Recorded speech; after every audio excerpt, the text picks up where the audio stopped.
Kami makan daun, Egyanus Kogoya kehilangan sosok pilot susi air.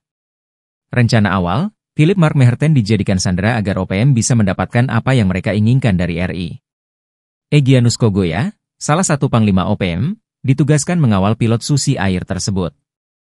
Kini, Philip sudah bebas dan Egyanus Kogoya anehnya malah kehilangan seseorang yang semula jadi musuh kini dianggapnya bak sahabat. Dalam satu wawancara, Egyanus mengenang salah satu momen berkesannya selama bersama Philip. Yakni, mereka sama-sama hanya menyantap daun lantaran tidak adanya makanan yang bisa disantap. Kala itu, kenang Egyanus, ia dan Philip berada di dalam hutan. Selama 1 tahun lebih jadi sandera, Philip sama sekali tidak pernah mencoba melarikan diri. Dia melihat cara kami hidup dan kami ingin dia memberitahukan ke dunia tentang pengalamannya, dicerita Egyanus Kogoya. Kini, pasca warga Selandia Baru tersebut bebas, Egyanus dicap berkhianat oleh panglima OPM lainnya.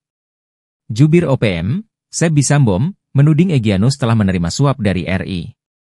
Dirinya mempertegas jika tak mendapatkan uang suap sedikit pun dari pemerintah Indonesia. Egyanus sendiri merasa jika Seb Bisambom marah kepada dirinya karena merasa tidak dilibatkan dalam misi pembebasan Philips. Egyanus Kogoya menegaskan jika kelompoknya membebaskan Philip atas dasar kemanusiaan.